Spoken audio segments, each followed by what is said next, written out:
Thank you, Daniel. It's great to be with you folks again, and we're going to wrap it up today. As I've mentioned, I'm working on a book on this subject, and I'm going to be reading to you a draft of the last chapter. So I want to end the book on an upbeat note. There's a little bit of stuff in the course of the chapter that's not so upbeat, but hopefully we'll end on an upbeat note. There was a time, not so long ago, when families lived in the future. Perhaps the campiest show on television in the 1960s was Lost in Space. Okay, maybe not the campiest. Gilligan's Island was the campiest show on television. But the folks in Lost in Space were also castaways, but they were marooned on a deserted planet instead of a deserted island, and they had a spaceship, the Jupiter 2, and a robot, and lots of cool gadgets. They even had a dad and a mom and kids, but I watched it mostly for the gadgets, not the family-friendly storylines. But if I were to watch it today, I would watch it for the family fun, camp and all. It wasn't the only future family show back in the day. There were the Jetsons, of course, a cartoon on prime time that bookended the Flintstones, a cartoon about a Stone Age family from the town of Bedrock. But what these future families had in common is they were relatively traditional, you could say. Even with all the space-age tech, family-centered shows set in the future, past, and even the present disappeared somewhere. I'm not entirely sure why. My guess it has to do with the drift of the culture and changing tastes. But science fiction has grown steadily grim and despairing. Grim isn't entirely new. It's been central to science fiction going all the way back to Frankenstein and maybe even the myth of Icarus. But despair is new. In those old stories, a baseline of everyday goodness won in the end every time. Today, we live in an age of unrelenting dread. I think it's because we suspect that we can't beat technology, and that in the end, either it will delete humanity or swallow it whole. The early 70s might have been the turning point. When it came to films, apes took over the planet, or a virus wiped out the human race, or the human population grew unchecked and ecological collapse followed, and in each film, the last man standing and screaming was Charlton Heston. And it seems like the nightmares might be coming true. Today, the best technologists can offer us is a merger with the machine, a post-human life that does more to degrade humanity than enhance it. And it all gets dressed up in the drag of inevitability. The future will be something like the Borg or Blade Runner or, heaven forbid, the Matrix. But is it inevitable? Of course not. But it will only be prevented by something more powerful than economic forces and the relentless march of technology. What we need is religious humanism. I came across a neologism recently, fundamentalist humanist. It was in Ray Kurzweil's book, The Singularity is Nearer. I checked when I read it, because I'm old enough to remember a secular humanist declaration from 1980, which was a cranky declamation signed by the likes of Isaac Asimov and B.F. Skinner. Were they fundamentalists too because they believed in something called humanism? I doubt it. I suspect Kurzweil believes that they'd be on board with transhumanism if they'd lived to see it, and he's probably right. The secular humanists didn't really believe in humanity. They just disbelieved in revealed religion, especially Christianity. They were more against that than they were for humanity. I, on the other hand, believe in both humanity and Christianity. My guess is Mr. Kurzweil has people like me in mind with his lazy aspersion. So I'm a fundamentalist humanist. I hope you are too. In the book of Daniel, we're told that knowledge will increase, and it is increasing exponentially. But there's knowledge, and then there's knowledge. Things we have a right to know, and things we don't. When Daniel says knowledge will increase, by the way, that's Daniel chapter 9, verse 4, I think he means both kinds. We don't make distinctions much like that anymore, but there was a time when that distinction was the difference between life and death. Today, curiosity is a virtue, even an unqualified good. But we should remind ourselves that there was once a saying about cats. And we had stories about boxes that shouldn't be opened and fruit that shouldn't be eaten, because sometimes knowledge can kill you. The worst named movement in human history made those stories seem benighted, but it was the Enlightenment that was in the dark about that distinction. Some things can't be known, other things shouldn't be. Getting back to the dead cat, what killed it, of course, was curiosity. The Apostle James tells us in chapter 3 of James' epistle that there are two sources of wisdom, one from above, and that wisdom is pure and spiritual, and one from below, and that wisdom is carnal and demonic. It's the second that will kill you.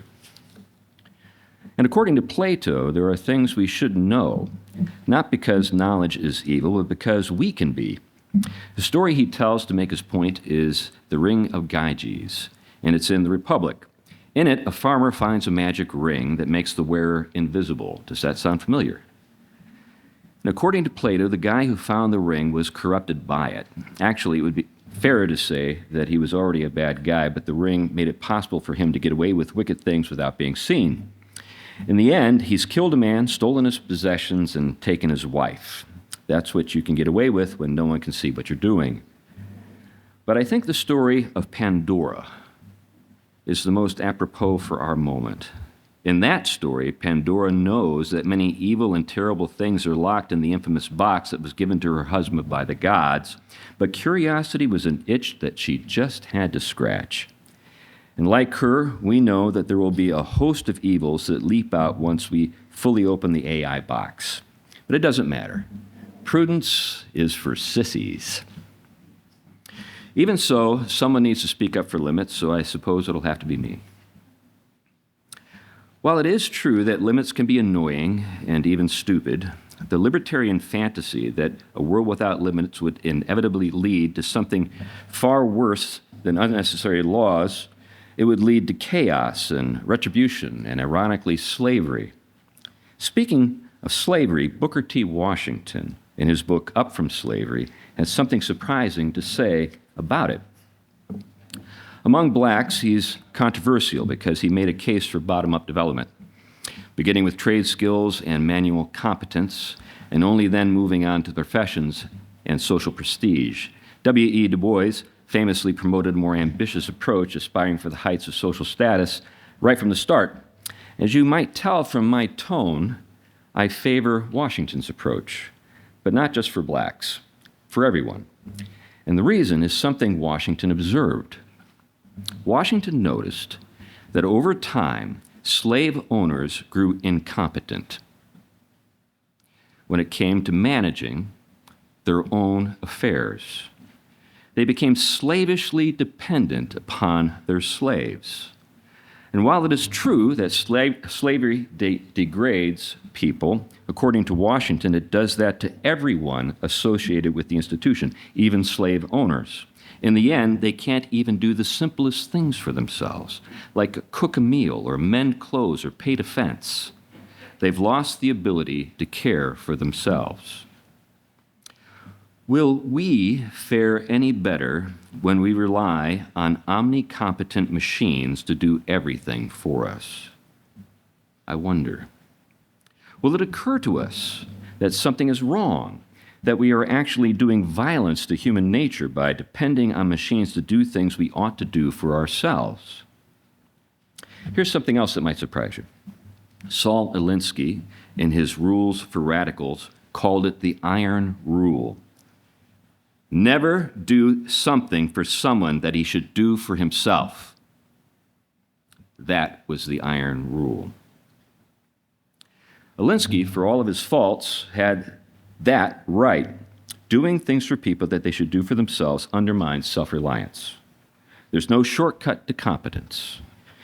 You learn to draw by drawing. You learn to write by writing. You learn to think by thinking, not by having people or machines do those things for you.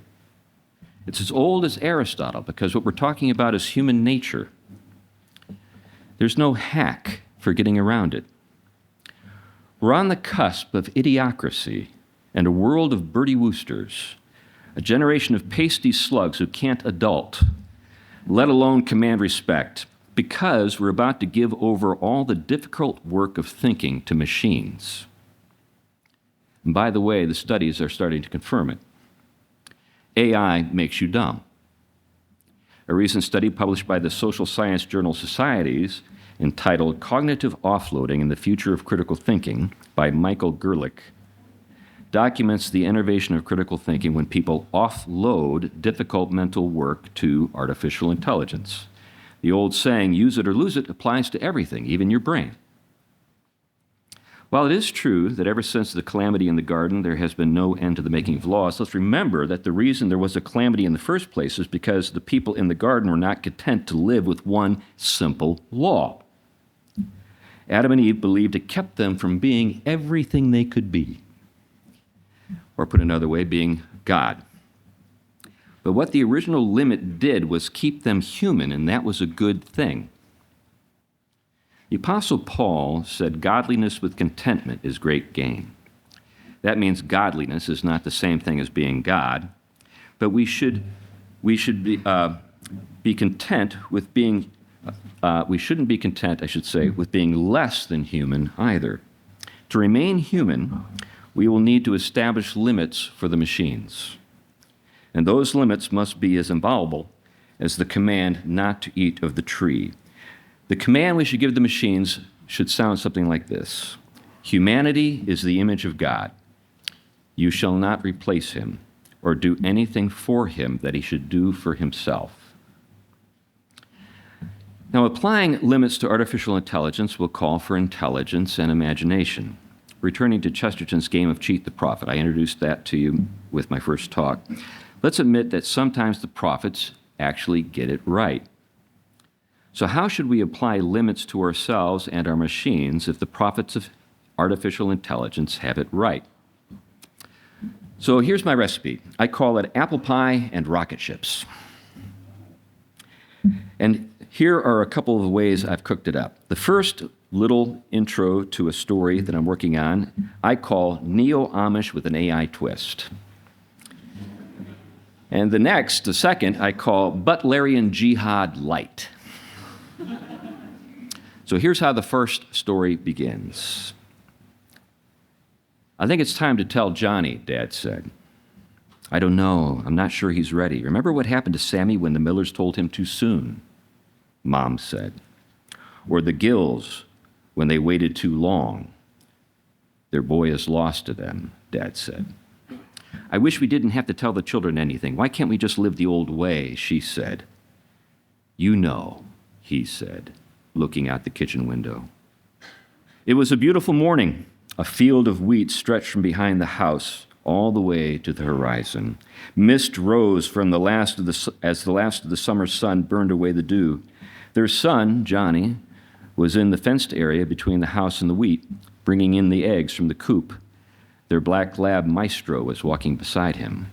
They seemed to be in conversation. Johnny looked to be about 9 years old. I'll tell him today, Dad said. Mom didn't look pleased, but she didn't say anything. The conversation changed Johnny's life. With summer coming to an end, he would be going to a new school. He'd meet some new kids, and he was a little apprehensive about that. Until his talk with Dad, he'd been homeschooled, mostly by Mom, although Dad did take him out to the shop to help with things, mostly sharpening plows or oiling the old tools and machines. There were other things he did with Dad, like math. He liked it and had a knack for it. Mom taught him reading and penmanship. She'd make him make long, loopy letters, being careful to stay between the lines. It was important for him to practice. Fine motor skills develop in childhood, she said. That's why he practiced piano every day, even though he wasn't very good at it. She wanted him to read music and learn to sing. He did enjoy singing, especially with the kids at church. They were even learning parts. But by far, Johnny's favorite subject was science. And again, mostly Dad helped with that. And the conversation had been about that. That and the back of the shop, the part that stayed locked. Labor Day finally came, and baseball season was in its final stretch. They'd even gone to see the Mud Hens the night before as a special treat. Obviously, they lived near Toledo. And on Tuesday, after his chores were done, he had breakfast with Dad, Mom, and his two kid brothers. Mom made waffles, but she looked sad. And everyone could tell that something wasn't right. His brothers usually fought over the last waffle, but they let him have it this time without any fuss. Mom and Dad didn't look at each other much. At last, Dad looked at the clock. It was getting close to 9 o'clock. He got up and said, "Let's get going." Johnny looked at his mom, and she was looking down, and he thought he heard her sniffle. Then she got up and left the kitchen. He wanted to follow, but Dad was waiting, and his face was set. Johnny knew the look. He'd better not ask. As they walked to the shop, they went around the barn, which was mostly empty since they'd let the animals out earlier to graze. He could see Maestro out in the pasture with some of the goats. Things were so quiet, the crunch of their boots on the gravel path seemed louder than it should. When Dad flipped a switch in the shop, the fluorescent tubes buzzed and blue light spilled over everything, old benches and old tools strewn everywhere. It smelled of old wood. They wound their way to the back of the shop and came to a door. Johnny had never been on the other side of it. When he saw light coming from under it, he knew Dad was working on something behind it, but he'd never actually seen him go in or out. That's why the electric lock, when it came on, surprised him a little. It lit up when Dad put his thumb on it. Then the latch clicked and the door swung inward. Light came on, not like the fluorescent lights. The room itself seemed to radiate. Then Dad stepped through, and Johnny followed, and they were greeted by voices Johnny never dreamed of hearing. What he saw when his eyes adjusted made him catch his breath. So what does Johnny see? And where does the story go from there? I'll let your imagination work on that. But let's see how I front-loaded the story. This is a story about the future, even though it seems to be about the past. It reflects my belief that in a significant way we're going to have to preserve something of the past if we expect to remain human in a world filled with artificial intelligence. More about that in a minute. But does Johnny's family live this way just because they're weird? There are hints that they're not alone. Other families are referred to who presumably faced the same choice that Johnny's family did. And they belong to a church, and they even attend a baseball game. So in some sense, there must be a larger community that supports their way of life. They're not living off-grid, utterly on their own. But why? Why do they live this way? Is it merely because they like living in the past? Or is it based on an intelligent choice? Evidence seems to indicate that a relatively low-tech way of life makes for the best outcomes when raising children. If that's right, it's the apple pie that we must make for ourselves in the future if we expect to remain human. Even so, in my story, AI is looming in the background.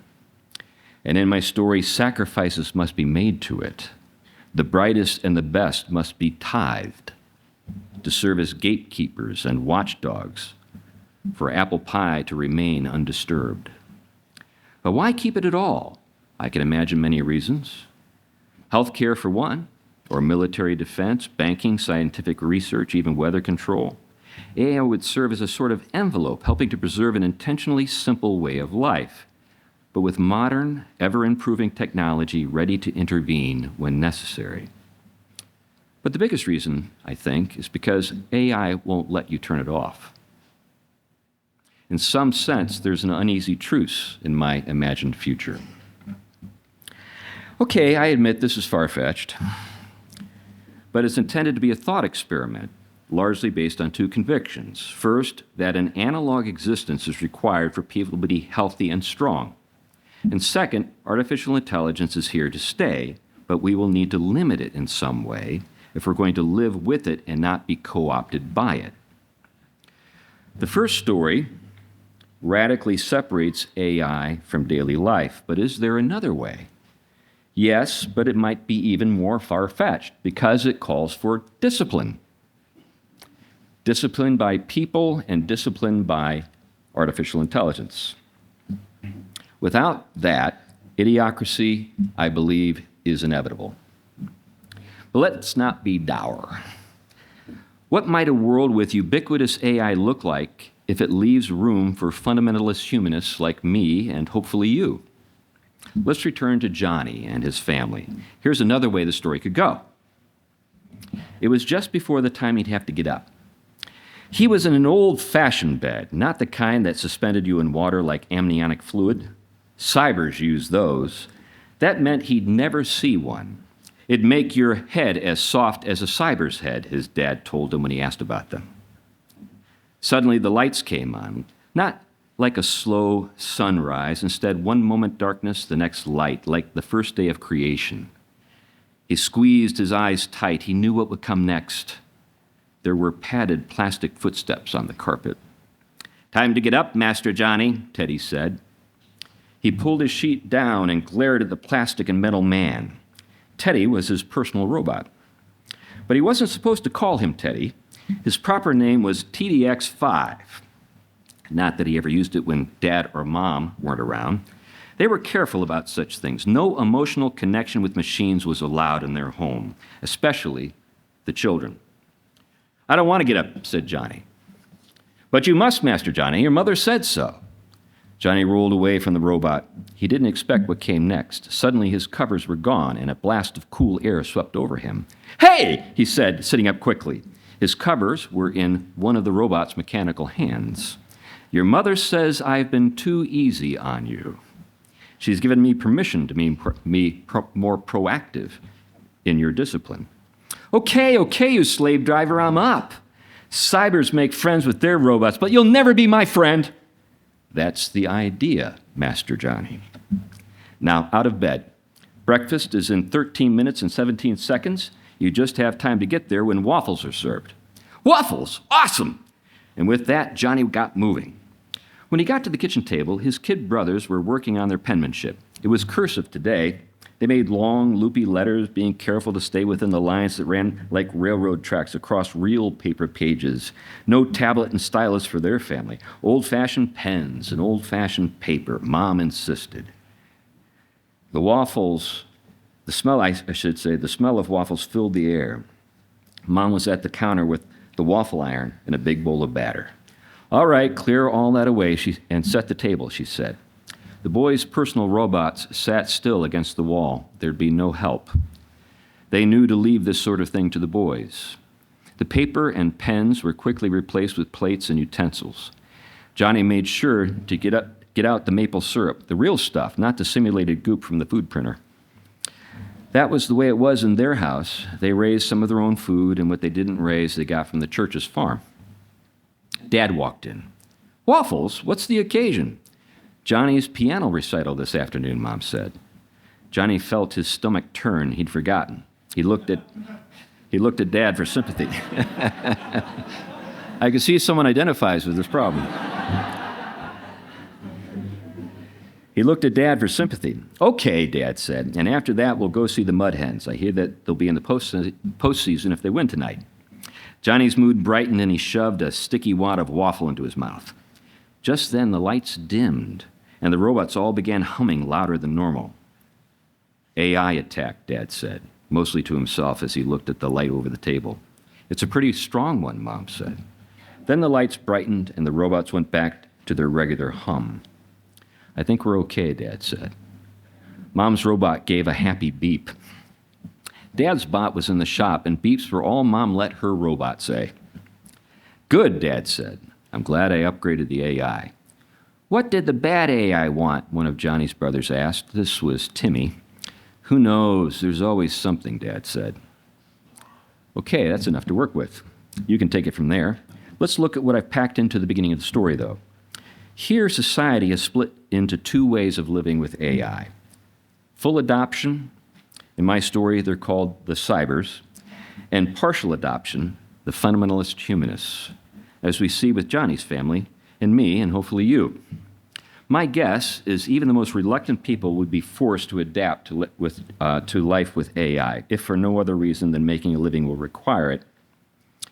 AI will be everywhere, as ubiquitous as smartphones are today. I suspect that the days of the smartphone are numbered. They'll be replaced by personal robots, as seen in the story, and with mobile gadgets that'll keep people plugged in nonstop. I think smart families, like Johnny's, will discipline themselves, and they'll even use robots to help with the discipline. Bots won't be permitted in family circles in smart homes. People are people, and robots aren't people. And the boundary will be based on some form of law. But a law that won't be enforced by the government. In my story, it's Mom who is the most concerned with obeying that law and keeping the bots out of the family. Maintaining discipline will be difficult. That's why religious communities will have to reinforce it. Will it happen in the way described in my story? I don't know. But I am certain that something along this line will be called for if we're to avoid idiocracy. If not that, then full merger with the machine seems likely. I've left many questions unanswered, but it isn't too difficult to identify all sorts of things that will have to take place. But the most important by far is the resolve of religious leaders to reinforce the AI human apartheid. That's the only hope for apple pie humanism in the world we're entering. Do we have the resolve? Is it even being talked about? I might be the first person to even suggest it. Now on to rocket ships. Enough for apple pie. I wanted to end this lecture on an upbeat note since the start because although AI is dangerous, it's also wonderful. It will help us do amazing things that would be impossible to accomplish without it. We're already enjoying the benefits of the technology, and we have been for a while. If you've got a smartphone, you're using AI even if you don't realize it. I've agreed with Chesterton's clever backhanded prophecy that the future will surprise us, but after he chortled and gave us a description of the game Cheat the Prophet, he cheated himself and made a little prophecy. And that prophecy is entitled The Napoleon of Notting Hill. And although he was wrong when it came to nearly every particular in the book, generally his main point is proven surprisingly prescient. Namely, localism will make a comeback, and even nationalism will return. But he wasn't right because he took a trend and extrapolated. Instead, he looked at human nature and stated the obvious. But AI is not at all obvious, and it isn't merely another tool. It belongs to a class of things known as general-purpose technologies. It's more like the wheel than the mechanical loom. A general-purpose technology has a million uses, limited only by imagination and a willingness to experiment. By contrast, most tools serve narrow purposes. For instance, mechanical looms make cloth and only cloth. And while mechanical looms put textile workers out of work, AI could put an unimaginable number of people out of work. Everyone from paralegals to radiologists. And by the way, those professions are already under threat. But that won't happen if we institute Alinsky's iron rule. Never, ever let AI do something that human beings can and should do for themselves. So what does that leave AI to do? Well, the sky's the limit. Here are just a few things that we're already seeing artificial intelligence help us with that would be impossible without it. First, the most obvious, analyzing and summarizing vast reams of data. When 85,000 pages of documentation about JFK's assassination was finally made public, within hours it was summarized and some of the juicier parts came to light. But how? Artificial intelligence, of course. It's a particularly useful technology when it comes to finding needles in haystacks. But not only is it helpful when you know what needle you're looking for, AI can help you find needles you never thought to look for. That's because it sees patterns in things and it can guess, in a manner of speaking, what you'd be interested in knowing. Second, sticking with the ability to envision patterns, even patterns of things that don't even exist, or at least we don't have any direct experience with, AI can imagine new possibilities. Take AlphaFold. I think I've mentioned that before. Something I mentioned a while back, as I said. It accomplished the Herculean task of identifying the 200 million ways proteins can fold, and it did it in days, not years. This is important for the life sciences and biotechnology generally. And who knows what will come of this, what miracle drugs and therapies that might be developed as a result. Your life might be saved someday because of AlphaFold. 3, the material sciences are on the verge of a revolution that will change the very fabric of the things we live with and use every day because of artificial intelligence. New materials are being developed that have properties that will improve everything from air travel to underwear. For example, imagine a material that is as light as foam yet stronger than steel. You don't need to because AI has already created it. And it did it not by finding something in nature. Instead, it made it at the molecular level, out of thin air. And who knows what else is in store? Perhaps self-mending clothing or even self-mending automobiles. AI is already working on those problems. To this point, I've described things that already exist or will exist very soon. While they're impressive, they're still not the mind-blowing sci-fi stuff that AI makes possible. So I'm going to move on to a couple of those, and then I'll entertain some questions. Number 4, robots. Enough said. But I'll say something anyway. AI has made Robbie the Robot a reality, and it's even given new life to Isaac Asimov's rules for robots. In my last story, I focused on the use of robots in the home and in the education of children, but the real significance of robots will be industrial in nature. For example, building a base on the moon or mining asteroids. Since childhood, I've dreamed about space travel, and in my mind's eye, I've envisioned a colony on Mars. As a practical matter, that's nearly an impossible task for human beings to pull off. Living on Mars while the shelters go up seems suicidal, if not prohibitively expensive. Now imagine robots of every sort, from single-function robots that use Martian soil to fabricate dome shelters, to humanoid robots that can communicate with them and even repair and maintain them. And the impossible becomes feasible. Essentially, mechanical men would go where no man has gone before to prepare the way for us. Whether we're talking about outer space or the ocean's depths, even inner space, with nanobots moving through our bloodstreams. When it comes to nanobots, doctors could operate on us remotely using tiny machines. Or perhaps AI would perform those operations, seeing that such a fine level of precision is simply impossible for humans to manage. Imagine swarms of nanobots killing individual cancer cells, and only those cells, unlike chemotherapy. Just put them into a syringe and shoot them into the bloodstream, and there they go. I didn't make that up, by the way. This is actually stuff people are working on. And this is just the tech made possible by AI. We're on the verge of breakthroughs in energy production and biotech that are just impossible to fully fathom. What might be around the corner is hyperabundance and rapid change, a world where the economy has to be completely reconceived because there is no scarcity. For fundamentalist humanists, it will call for a lot of wisdom to navigate. Now, for a final bit of good news, bad news, I'll end with a note of realism.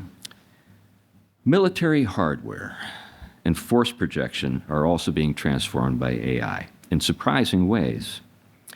Imagine drone swarms coordinated by it. If 100,000 tiny drones attacked an aircraft carrier, how would it possibly survive? Scale things up just a little, and hundreds of AI-coordinated drones equipped with lasers, machine guns, and even small nuclear weapons could wipe out entire armies. Naturally, militaries will fight fire with fire. They're already doing it, by the way. But they will have to use AI to win. And in such a world, the cost of fielding a fighting force will drop dramatically. EMP technology, electromagnetic pulse technology, would be part of the retooling of militaries. But even so, combat is changing, and small states will be able to compete with large ones like never before. In such a world, what advantage do large states actually retain? Ironically, a new fragmentation of the world could follow, and a world of city-states might emerge, each dedicated to its own philosophy of the good life and existing alongside cities with diametrically opposed visions. Now, this little foray in the imagination has had the modest goal of showing how general-purpose technologies that simulate intelligence could occasion a transformation of the world in many unexpected and perhaps delightful ways. But the most significant developments lay beyond the reach of any human imagination because the ability to envision them will depend on developments that have yet to be realized. But when it comes to my personal favorites, I'd like to end with two. Every year when I'm asked, what do I want for my birthday, I have said the same thing, going back like 30 years. I want faster than light space travel. So far, my kids have just come up empty on that one. I'm disappointed every year, faster than light space travel. And I think we'll need gravity too, artificial gravity. Artificial gravity, faster than light space travel, those are my wish lists. If we really are able to achieve that kind of technological breakthrough that allows us to have those things, and AI is instrumental to it, I'm all for it. Anyway, enough for me. Thanks.